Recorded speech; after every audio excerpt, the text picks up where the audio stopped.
never have a fear, for my Lord is ever near, and in him so often I confide. He's the keeper of my soul, since I gave him full control, and he placed me on the winning side. Well, I'm on the winning side. Yes, I'm on the winning side. Out in sin, no more will I abide. I've enlisted in the fight for the cause of truth and right. Praise the Lord, I'm on the winning side. Hi friends, welcome to my channel.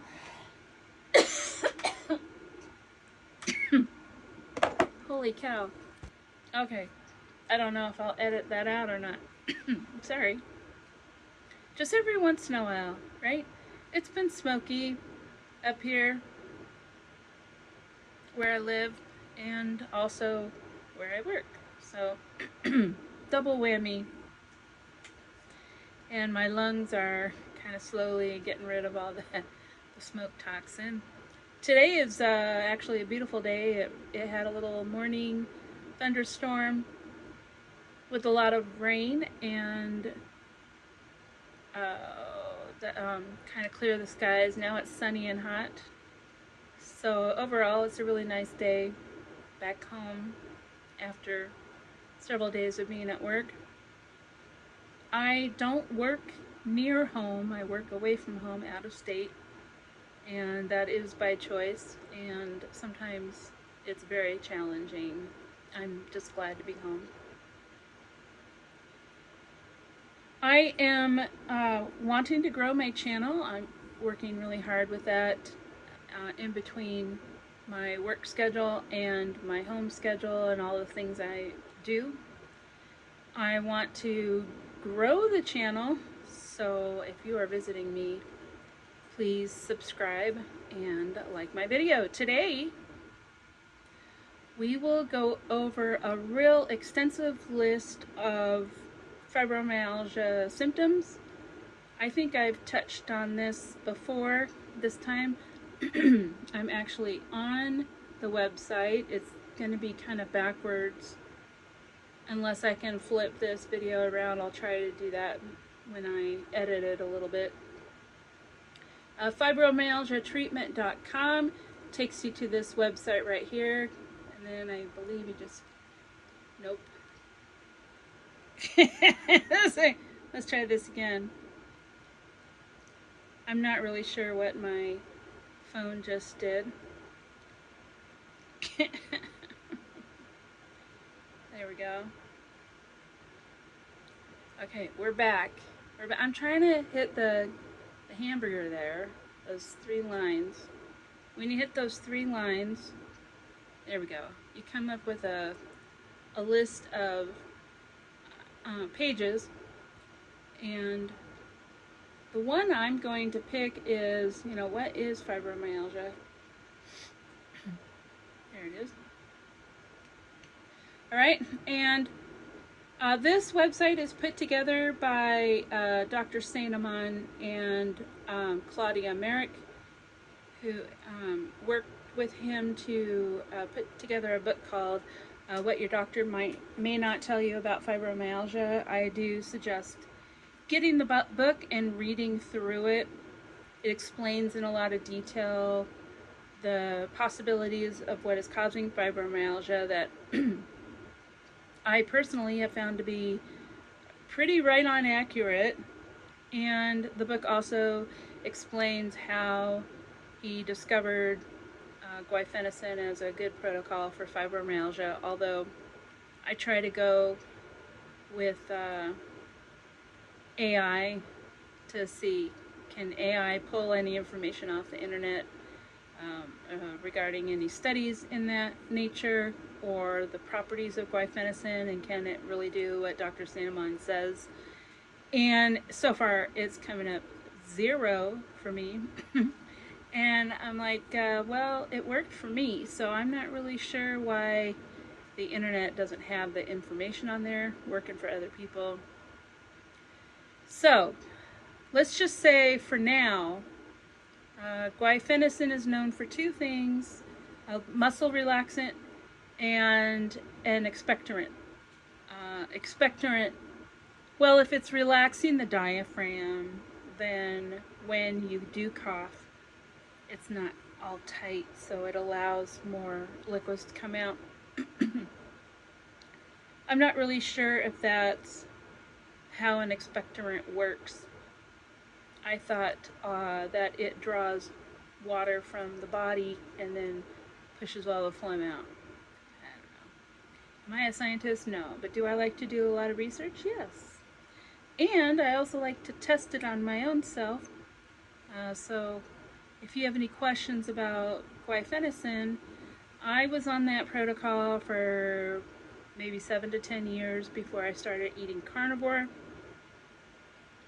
And then realizing after I went through oxalate dumping on carnivore that I didn't necessarily need the guaifenesin anymore, I have gone back and forth in my head, well, maybe I should go on the protocol and see if some of my joint symptoms will improve if I do that. Well, the pain in my joints doesn't necessarily mean that's fibromyalgia. It could be arthritis.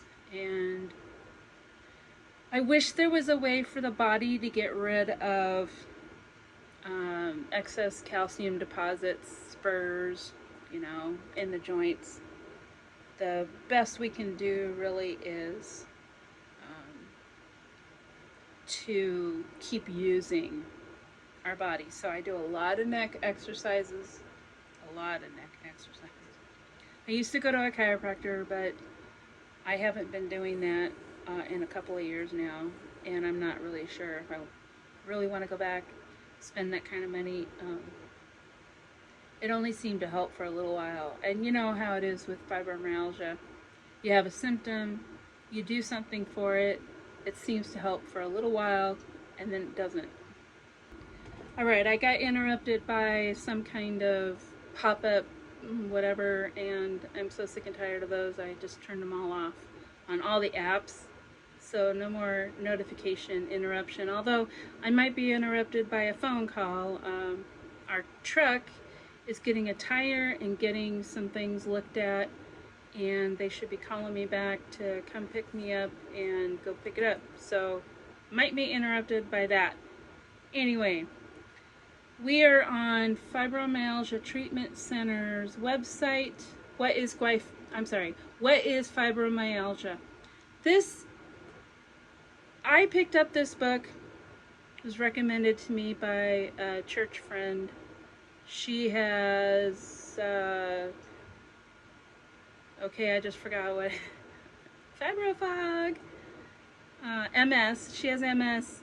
She thought she had fibromyalgia. Turns out she has MS instead, so she followed a totally different plan for that, and she had this book, and she listened to me talk about my fatigue and my pain, and with my age being only a young 30, she gave me the book, said, this might be what you have.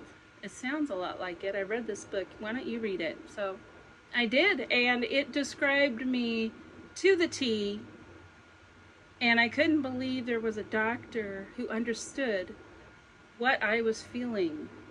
And I think that's a really important thing with the whole fibromyalgia deal, is finding someone to be right there with you and understand that what you are experiencing with fibromyalgia is not just something you make up in your head. When they say things like it's all in your head, I'm like, yeah, that brain fog really is all in my head. And now that I'm mostly ketogenic, I don't have that issue so much. Right now I'm finishing up a coffee. Do you drink that? Like this whole glass mug full of coffee and cream, heavy cream, because it's full of fat.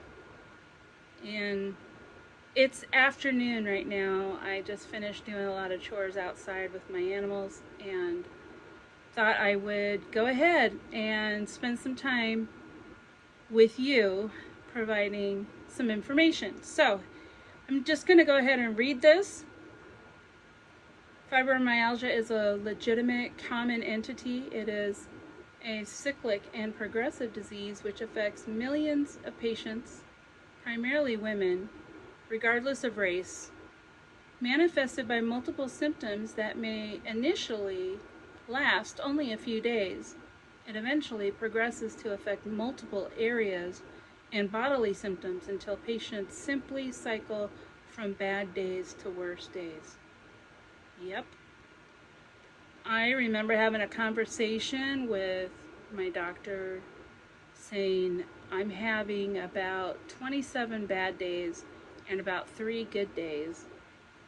And he's writing notes or putting something on a chart, on his clipboard.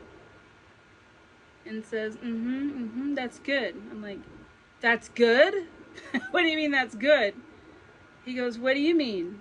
I'm like, 3 good days out of a month? Oh, just 3? Yes, just 3. The rest. So I created for myself a scale of 1 to 10 to describe how I feel. And of course mine is the opposite of what most would do. I used 1 for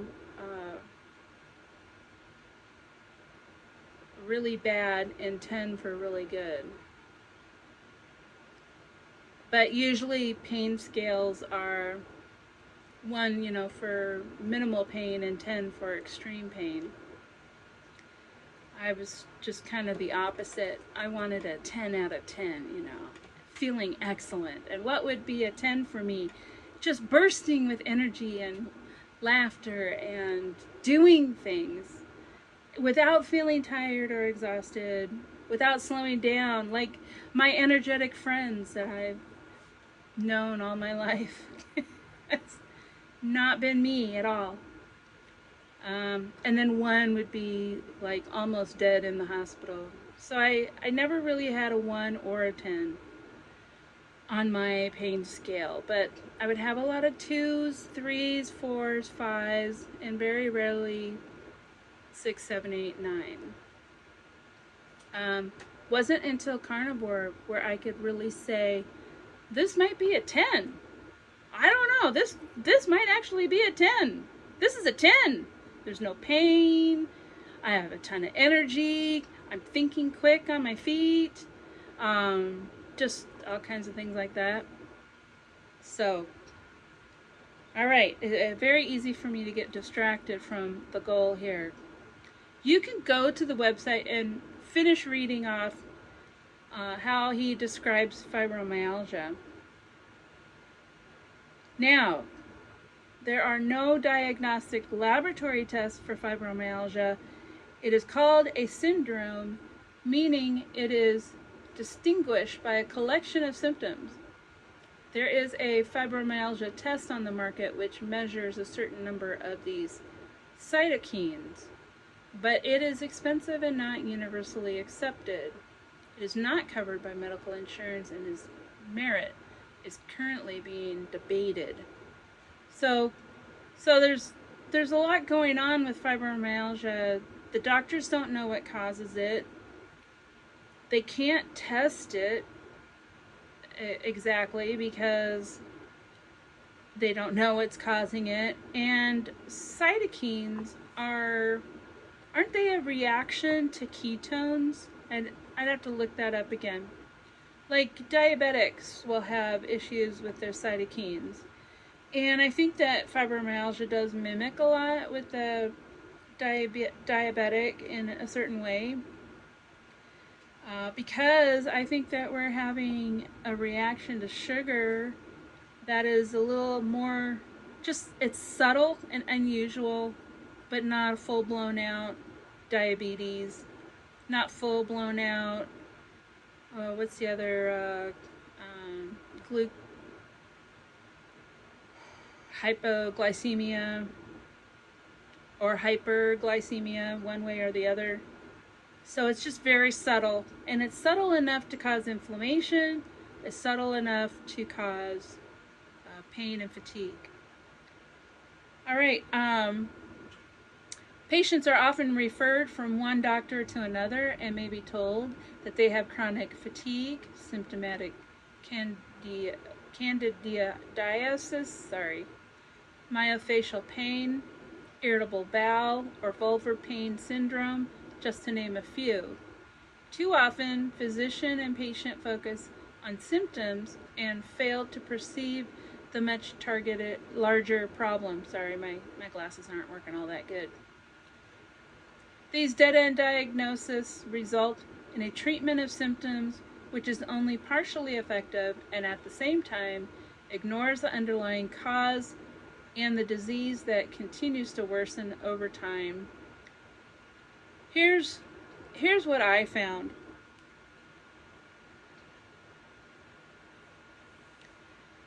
Many doctors will say, well, a lot of these symptoms can be resolved with an antidepressant. So then they give you an antidepressant or an anticonvulsant medication to help with masking the pain.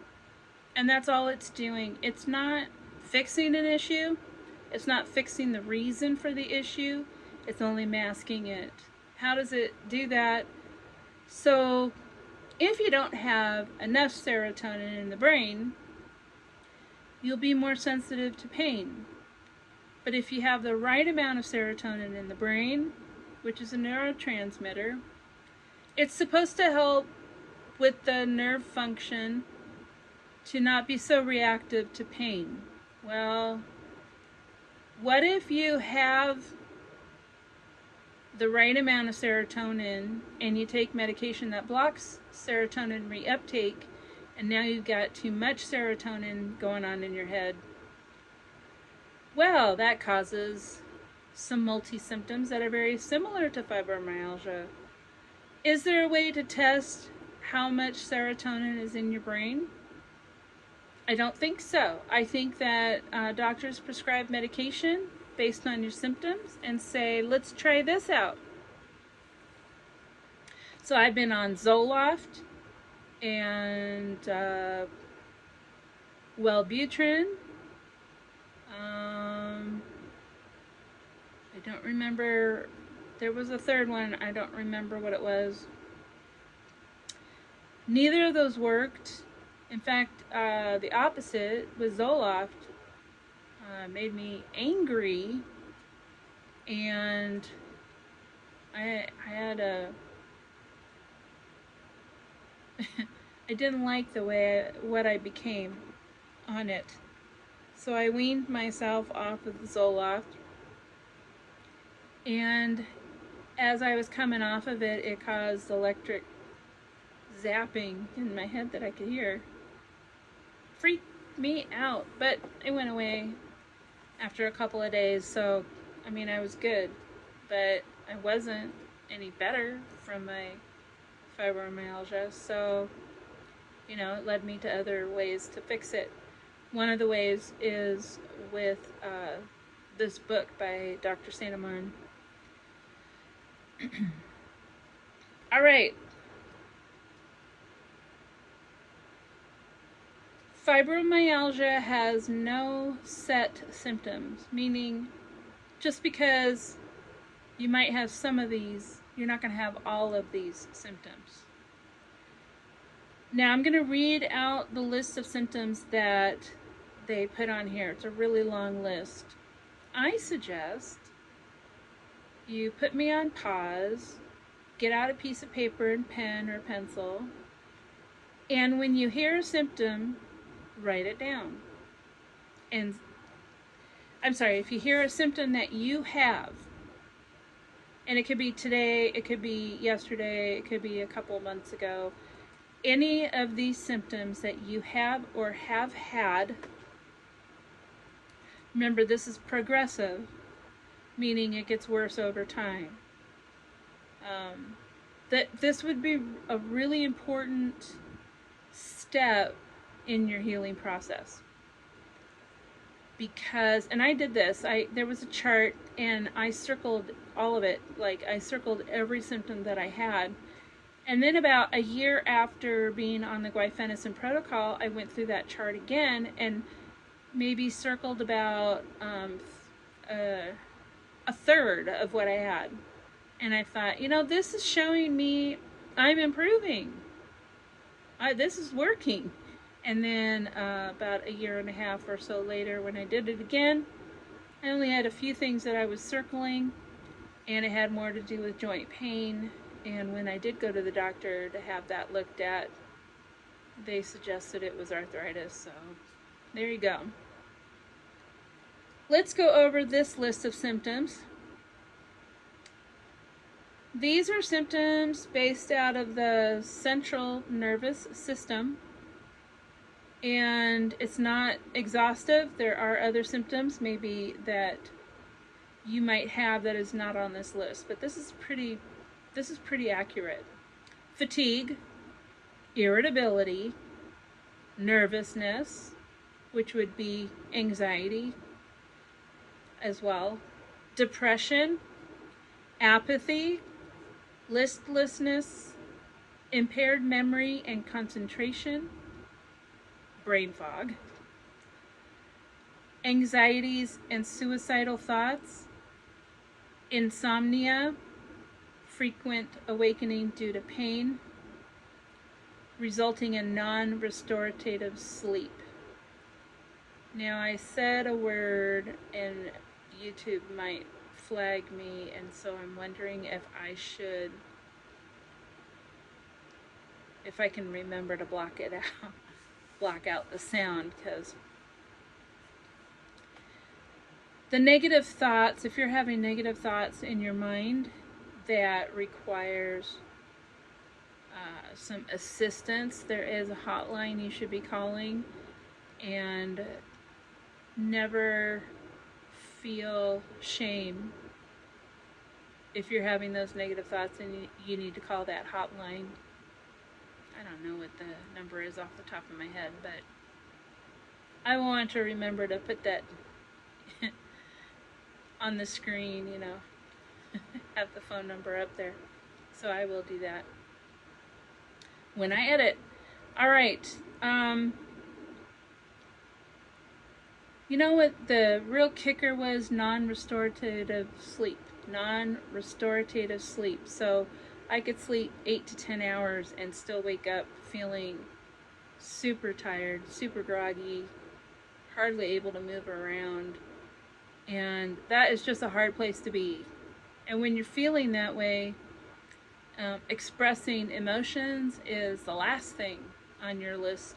You could barely get your head up and get in the shower, and somebody wants to ask you, why isn't this good news joyful for you? Maybe because I don't have the energy to feel joyful, and I think emotions require energy, definitely.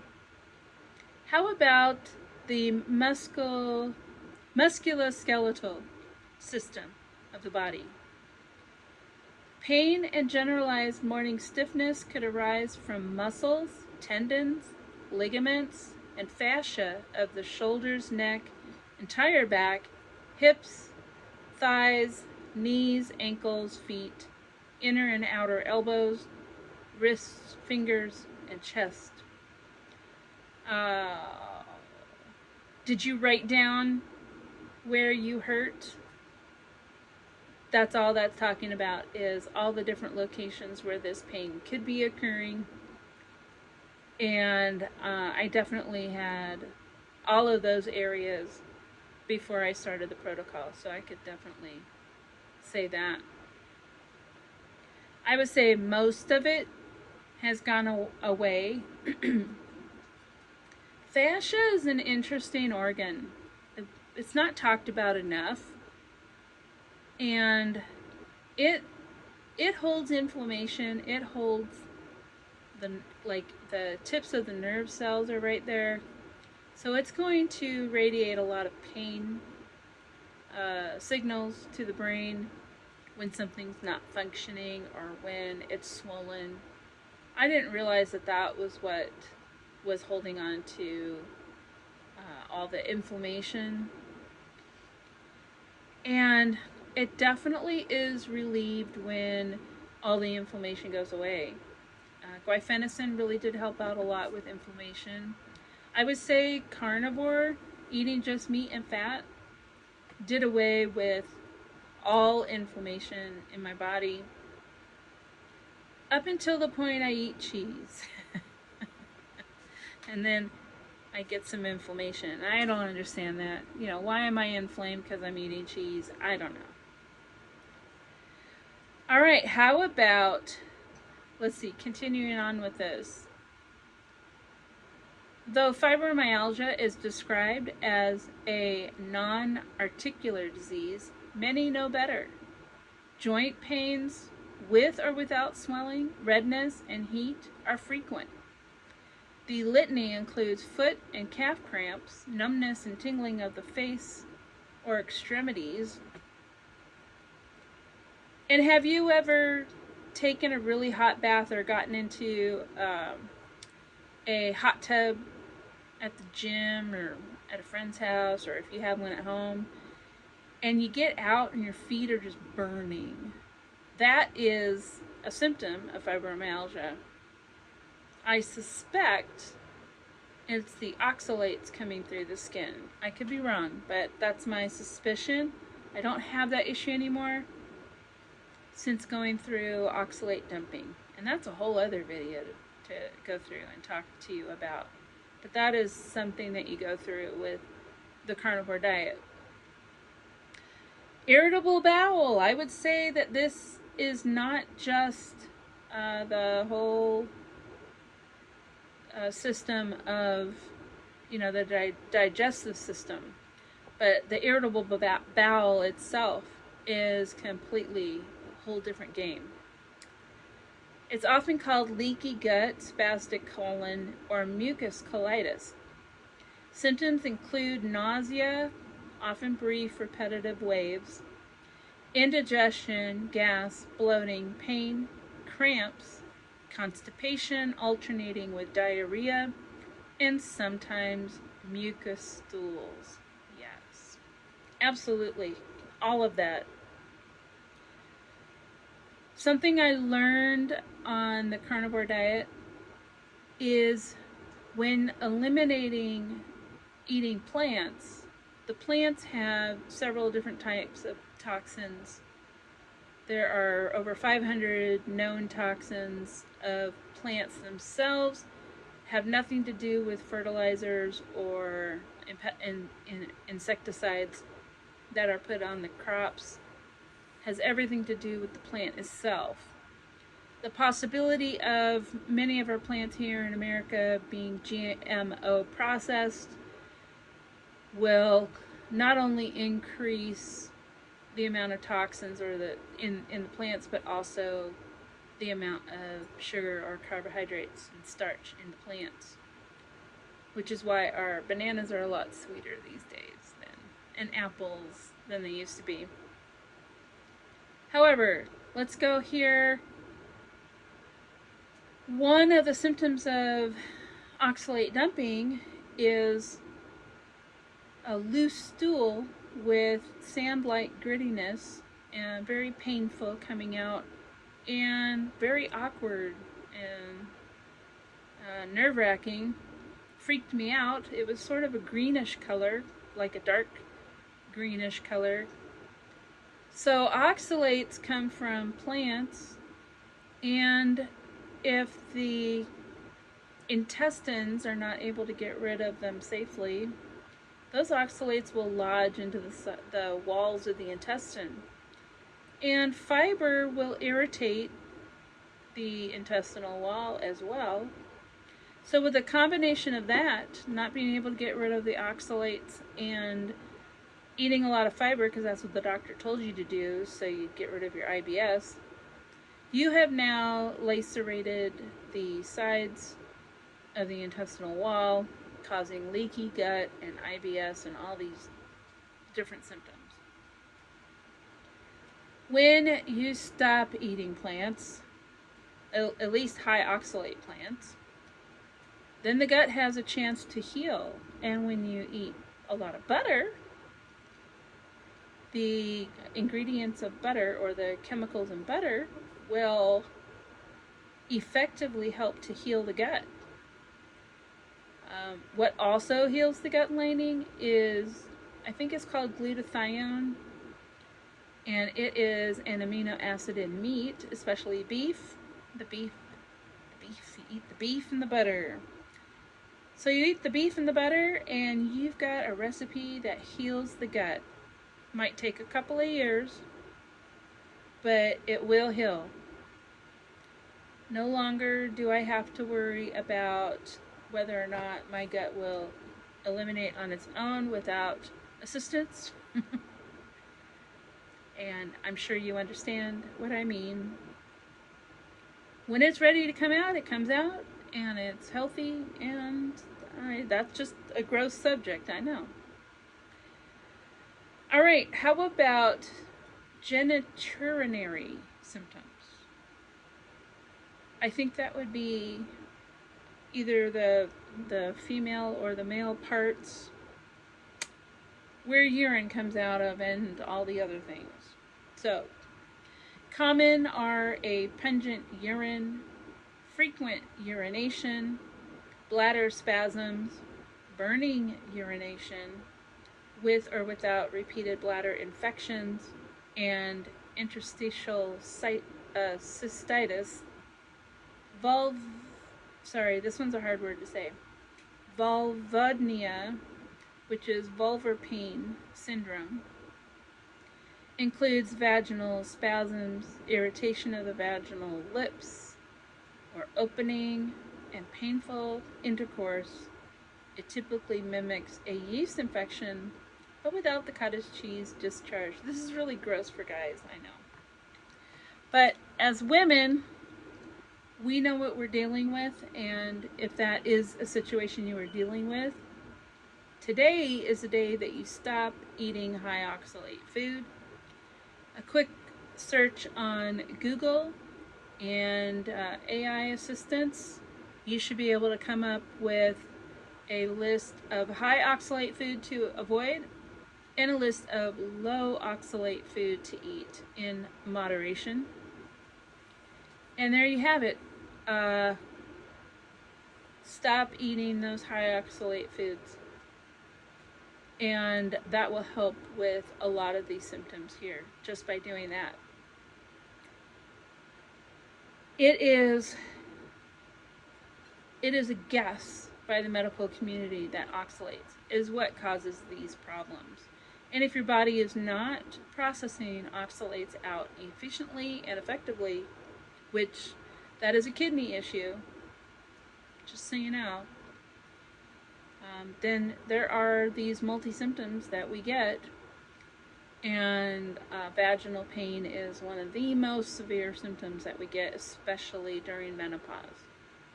There could be something else involved besides just the oxalates, just so you know. Also a symptom of fibromyalgia is the intense PMS and uterine cramping. Symptoms of fibromyalgia are worse before the menses cycle. Yes. It's almost like, I remember the stages here of my period is coming, I'm getting really bloated, nothing I eat is helping me out because it's all just turning into gas, and there's so much pain involved. And then finally the period comes, and it's almost like a relief. Some of the inflammation comes out of the body as well, and the distended gut seems to lower. Although there's still a lot of pain involved, I was achy and just uncomfortable. There was so much blood coming out and so much pain, and also uterine tissue. Only women really know what I'm talking about. Guys, you can just plug your ears, okay? How about these dermatological symptoms?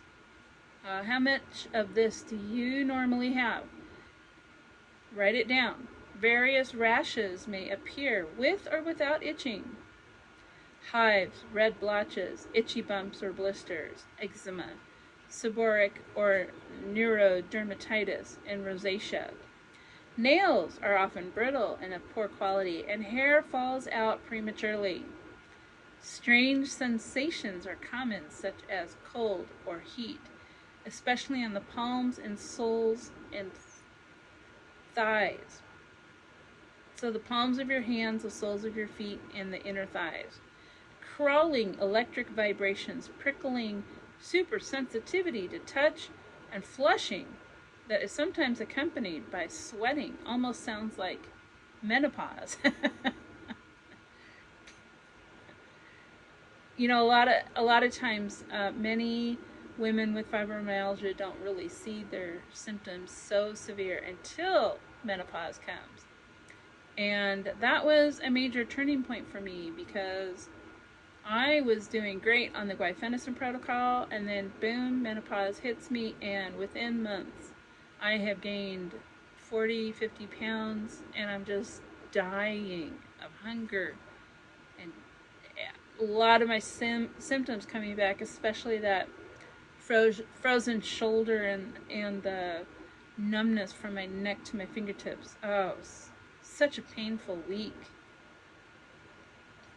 I don't know how I got through that before I started carnivore. But it wasn't until I did carnivore that I realized how much I needed to stop eating sugar and carbohydrates, any form of them. The head, ear, eye, nose, and throat symptoms. Headaches, like migraines, dizziness, vertigo, or imbalance, dry eyes as well as itching and burning, with or without sticky or crusty discharge upon awakening, blurred vision, nasal congestion, and postnasal drip. That is still something I deal with. Not as severely though. Painful, burning tongue, mouth, and abnormal taste, like scalded or metallic, ringing in the ears or lower pitch sounds, ear and eyeball pain, sensitivity to light, sounds, and odors. You know, another thing that I noticed after the oxalate dumping is that all of these symptoms happened during oxalate dumping. It was severe. And I'm like, you know, when I had these symptoms before the guaifenesin protocol, it wasn't this severe. And then during the guaifenesin protocol, they gradually went away. And then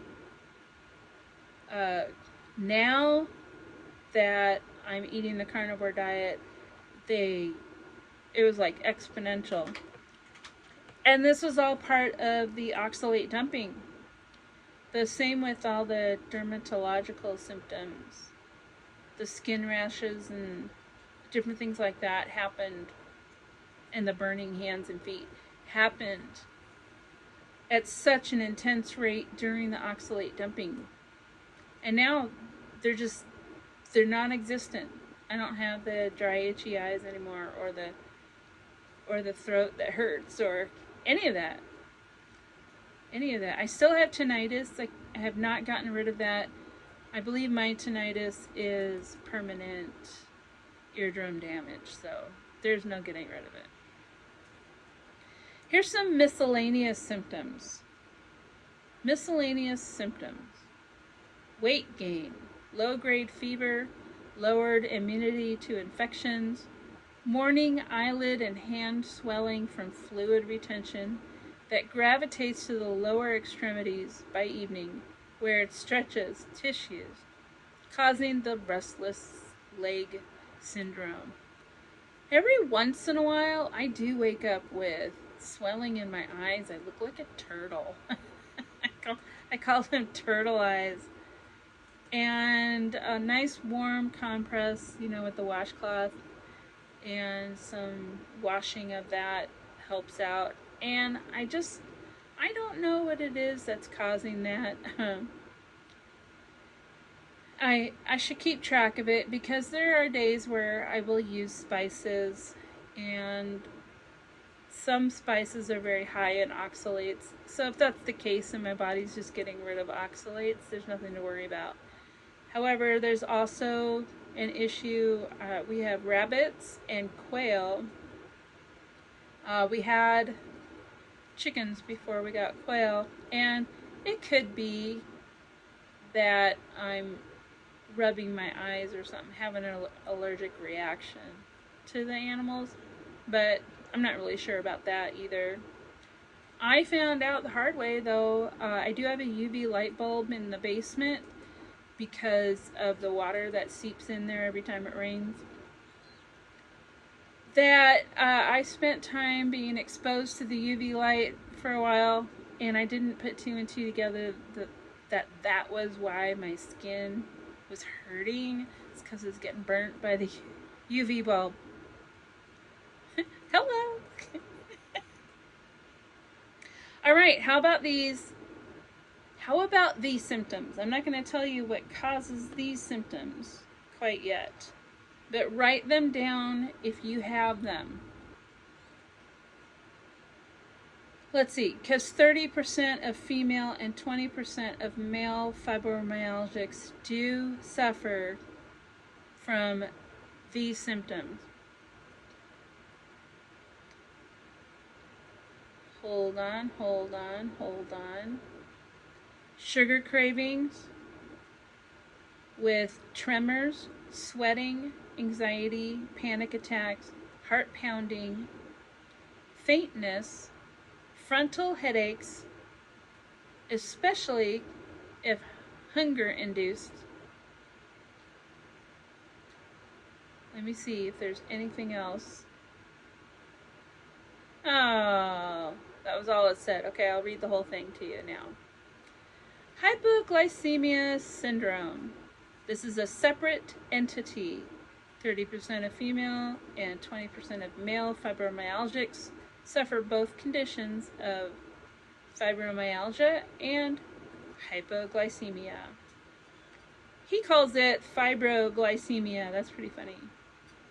Symptoms greatly overlap those of fibromyalgia, with an additional sugar craving accompanied by tremors, sweating, anxiety, panic attacks, heart pounding, faintness, and frontal headaches, especially if hunger induced. Those are a solid clue to the diagnosis of hypoglycemics. Hypoglycemics must follow a prescribed diet of recovery. Recovery will not be complete even with the reversal of fibromyalgia. So, I did not want to believe that. I did not want to believe that I had an issue with sugar. And I especially didn't want to believe that after my menopause started, because I craved sugar, starchy foods, like a lot of rice, a lot of potato, a lot of everything, a lot of bread. Even though it was gluten-free, it was still something I craved. And I couldn't stop craving sugar, a lot of chocolate bars.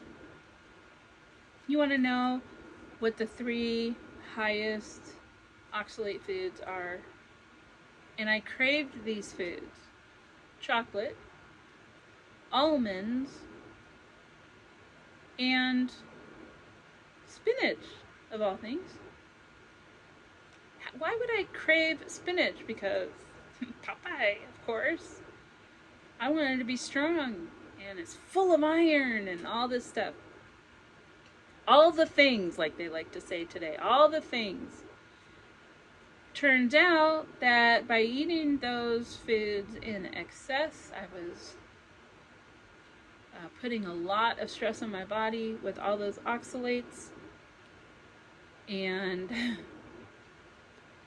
that in combination with all the sugar I ate, all the carbohydrates I ate, would put my body into a worse condition with fibromyalgia.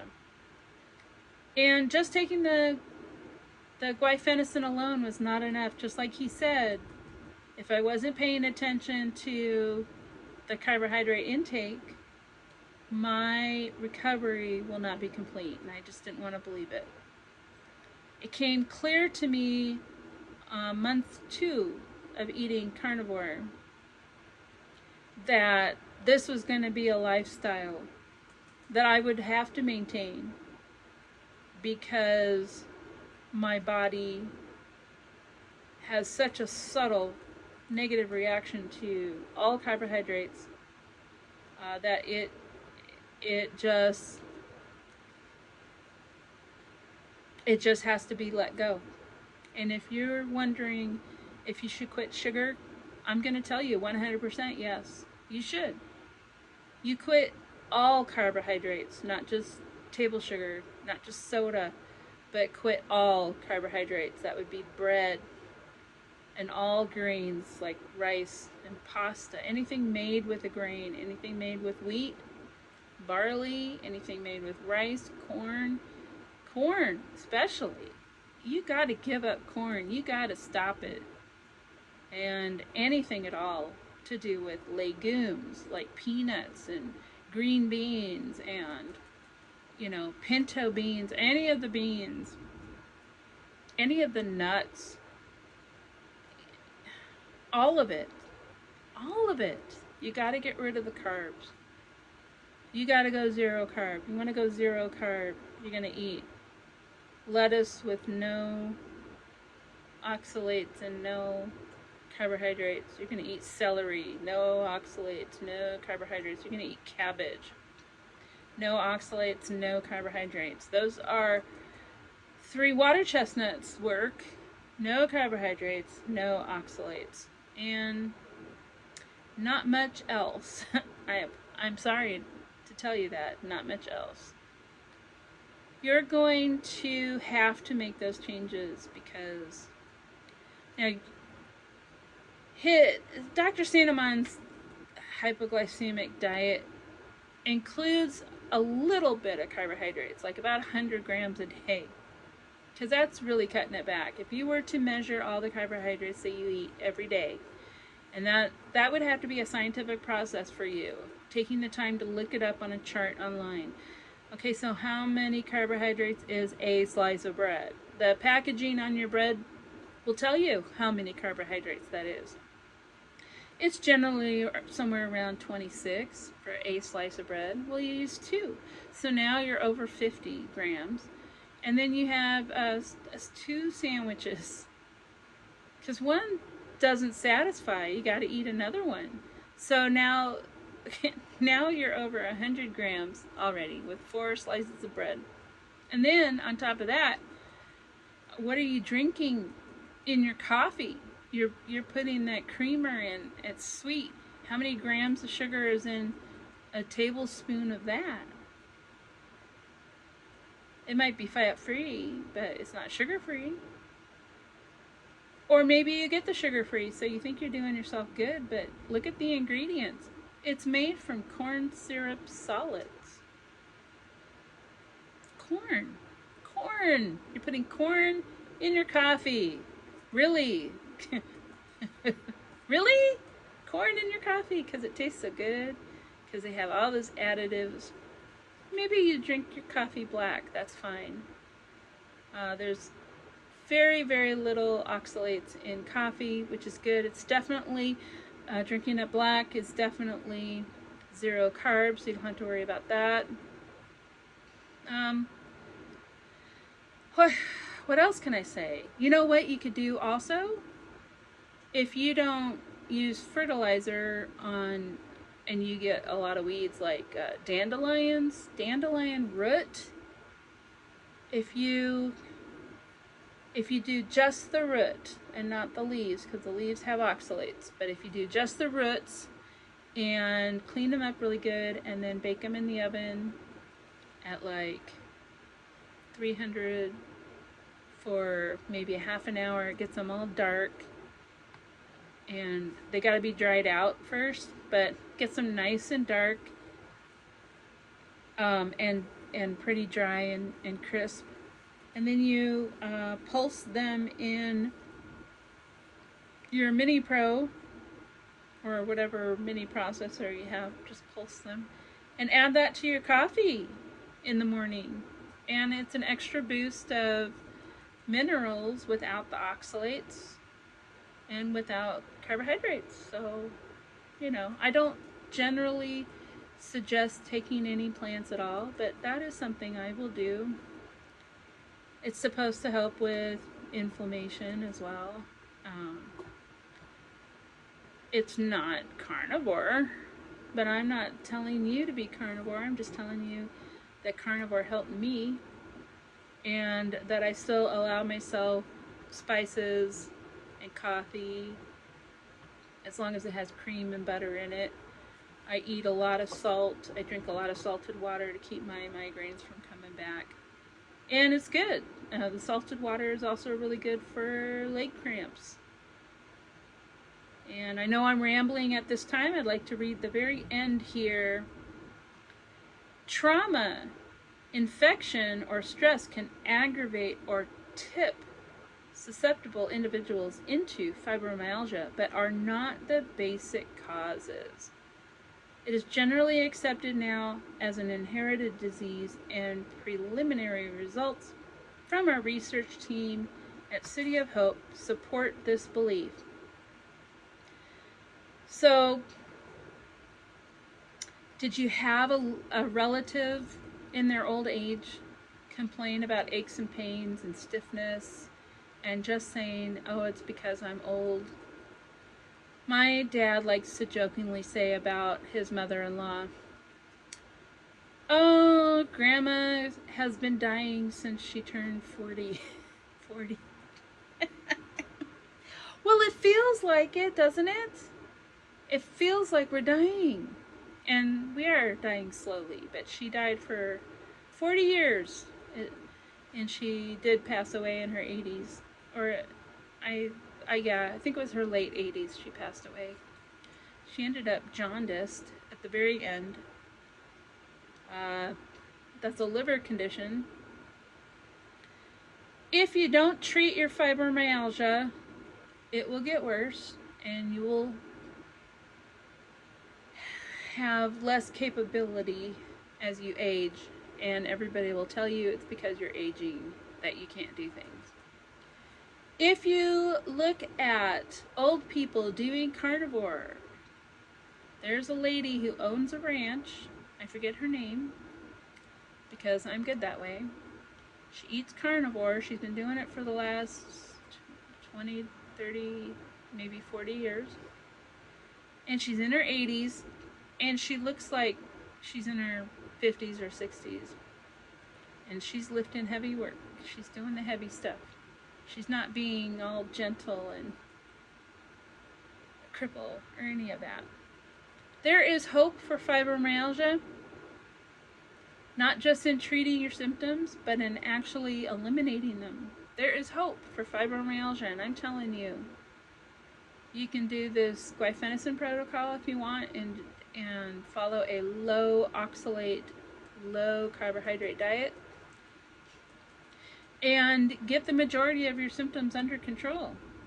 Or you can go carnivore and not take any medication and have better results, actually, because the energy goes up as long as you're eating enough. Well, let's see if there's one more thing that he adds to this.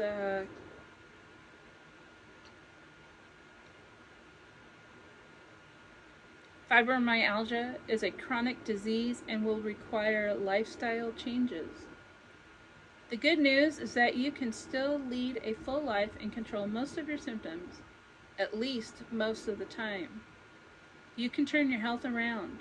It will require taking charge of your health and getting into the best possible shape that you can, and taking care of yourself each and every day. Yeah, that is absolutely true. This is a website put together by Dr. I think it's Robert Paul Saint Amand, and endocrinologist. Oh, he's doctor and an endocrinologist in Marina Del Rey.